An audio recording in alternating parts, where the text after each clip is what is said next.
Hi, friends. Welcome back to Art and Soul Cafe's Creative Week at the Cafe. Today, we're diving into the colorful world of stamping inks. Admittedly, I am a stampophile. Shopping for stamps is like being a kid in a candy store. I love stamps. My first stamp was purchased from a coworker back in the early 1990s, and as the rest, they say, is history. For a while, I was an independent contractor for Stampin' Up! And close to my heart. And I've been a stamping evangelist ever since. So today in this jam-packed tutorial, I'll be covering my favorite kinds of stamps, different kinds of inks, and when to use them, and how to get the most out of stamps for your faith art journaling. If you were with us in yesterday's discussion of stencils, you'll remember there are different categories of stencils based on what you want to do in your art. Stamps are no different. So before you go to your local craft store or online to purchase stamps, make sure that you're clear where you want your own personal artistic journey to take you with stamps. Now, card making is still a very viable craft, and if you're interested in using stamps to create cards, wow, the choices are endless. There are monthly subscriptions where stamp companies pull together kits, and that includes your stamps, coordinating die cuts, paper, inks, embellishments, the whole kit and caboodle. Now, throughout this video, if I mention business names, it's because I use them, find them reliable, and I'm just passing them on to you. I'm not an affiliate of any of them, so there's no kickback. One of my favorite online stores that sells reasonably priced monthly kits is Simon Says Stamps. It's also one of the several go-to online stores where I find what I am looking for. If you're one who keeps a daily or weekly planner, stamps create quite an artistic element to those pages. My latest obsession for the last 3 years has been Heidi Swapp's Stop the Blur. It's like memory keeping planner style, where you recreate your week with photos and journaling. Ever keep a diary? This is a fun and visual way to do just that. Also, with a $10 a month subscription, Heidi teaches these really cute and different interactive elements to use. This year, she introduced her highlight stamp. Each month has a unique group of sayings, plus the month's title in a bold font and a corresponding number. There are artistic stamps that fit in really well with a mixed media project, alphabet stamps that help create a word or saying in your journal. And don't get me started on Christmas stamps. There are stamps perfect for that occasion, and I admit each year I'm on the lookout for the next great Christmas stamp to use in my cards.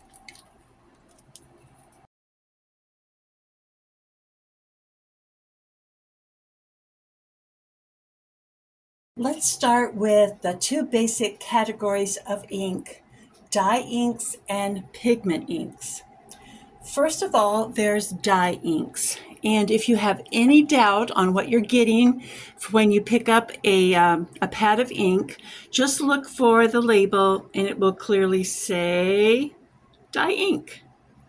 And it comes in all sorts of different brands. So the great thing about dye inks is that it's water-based, so it dries super fast. And we're just going to march our stamp over the pad, check to make sure it's really covered. Sometimes it's helpful just to march the pad over the stamp as well, so we've got it well inked. And we're just going to apply it to our cardstock here. Firmly press down, especially in the center. We want the whole image to come off well. And that's just a lovely image that we have here. And that's what dye ink will provide. It soaks into the paper really quickly and has a kind of a transparent effect. It's great for detailed stamping like these words, and it's not waterproof, so it will smear with water. But as you can see, it's dried completely. I move my finger over it and there's no ink at all that's spread. Okay, then the next kind of ink is the pigment ink. And I clean my stamps when I'm cleaning my stamps. I just use a baby wipe, and it takes all the ink right off. Very helpful. Okay, pigment inks are pigment ink. They are thicker, so they are slower drying. And if you've ever embossed, we're not going to go into a demonstration of embossing today, but it's when you use powder and you distribute it over your stamped image. Then you use a heat gun in order to set the image and the powder, to melt the powder on the image. That's embossing. This, you have to use pigment ink for that because it stays wet longer. So just show you a little bit about the pigment ink here. Again, press firmly, especially in the center of the stamped image for a good cut. Now, I think you might be even able to see, perhaps, the shiny glossiness on the ink. And if we run our hand through, it's warm today in my house, so it would be easily spread. But it stays wet longer, so you can apply your embossing powder and get a nice embossing image. I think that an image using white embossing powder on black or dark cardstock is really it makes a statement. So that's the difference between dye inks and pigment inks. So next, we're going to talk about a fan favorite, distressed inks and their cousin, distressed oxide inks. Both are creations of Tim Holtz. Now, the distress ink is unique. Both the distress oxide and the distress ink give a chalky finish to your stamps. They are both reactive in water, so you can distress your image with a water spritz, and I'll show you that in a minute. And they're great for blending and splattering and getting a vintage look. Now I have a piece of pattern cardstock here, and we're going to use our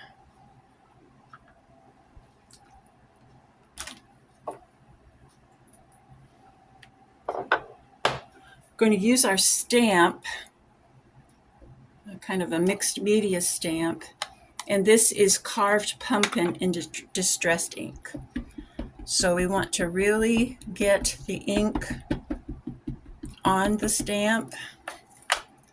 Any which way you can is great. We're going to apply the stamp onto the paper with pressing on the center of the stamp.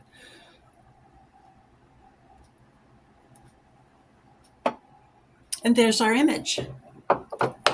Now, as you can see, we can still see the background design of the background paper. The image has just been laid on top of the paper.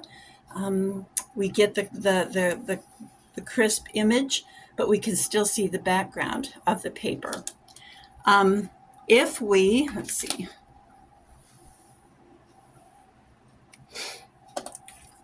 spritz it with a little bit of water,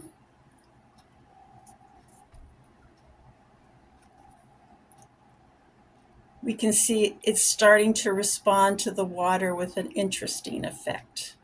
You can tell what's happening here. It's always good to it's a good idea to use inks in your journal, and I'm going to show you how wonderful these oxide inks work. We're taking a regular stamp base, And we're applying our ink, and we're going to just spritz it lightly and then see what we get here.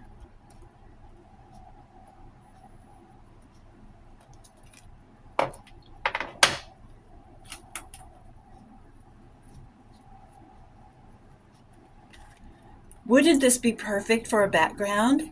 It's just like watercolor. If you were with us for our watercolor session, we really had to work hard to get this kind of surface with our watercolor, but it can be achieved with distress ink as well as a little bit of spritz.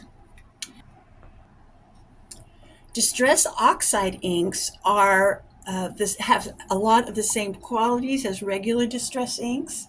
They're blendable with water. They have a chalky, artistic finish to them. But the distressed oxide is a blend of pigment inks with dye ink. So it has the permanence of the dye ink, and it has the flexibility of working time to work with it like the pigment ink. So let's take our design on our cardstock here.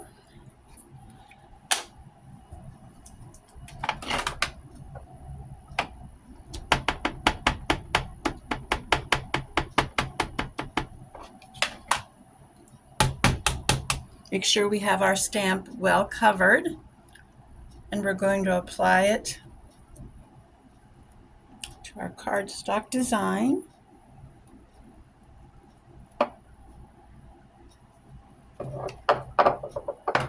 And already there's interesting things happening.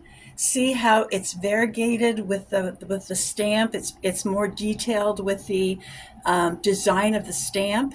It's still transparent. You can still see the design of our cardstock behind it, but it has a chalky, a different substrate at all. So what if we add, using our stamp holder technique, and we smear our fired brick distressed oxide, and here we have rustic wilderness distressed oxide. And we're going to just sprint it a little bit and see what happens when we apply this to our cardstock.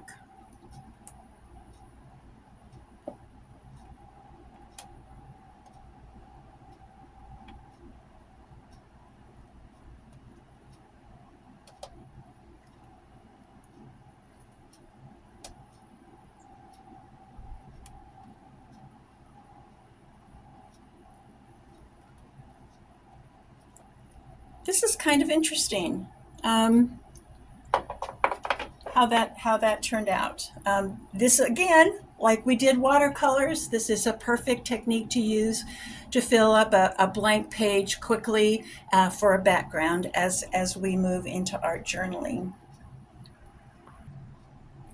All of the Tim Holtz line of distress ink and distress oxide ink also comes with a spray stain color. This is an interesting way to add a different layer to your artwork, to your mixed media, or to your stamping project. And we're going to just use our stamped image here and spritz it a little bit.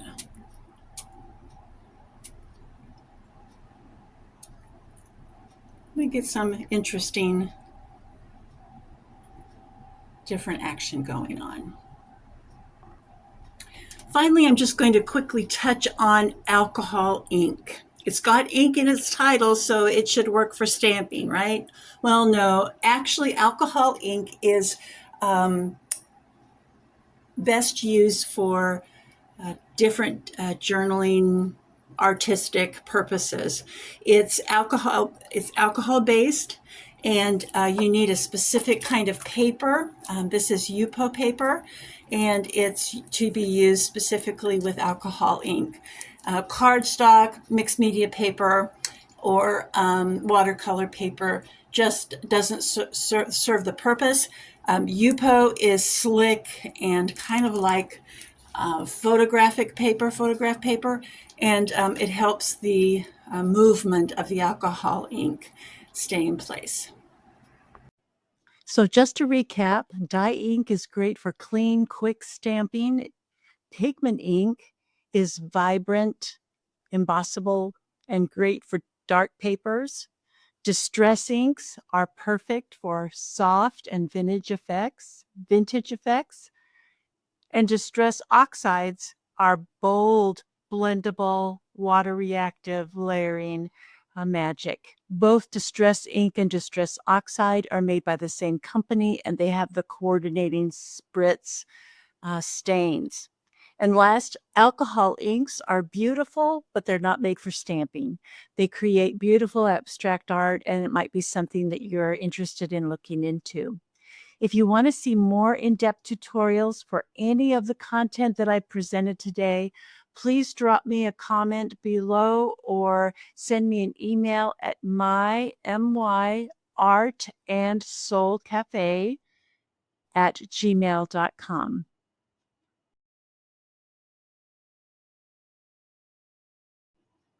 Thanks for joining me so much on this tutorial and for Creative Week at the Cafe. I hope you've learned something new, or if you experience an interest in art stamping, inks, the images that they can add to your faith art journaling and your crafting. Tomorrow will be day 4, and we'll be talking about mixed media and how we can pull that together.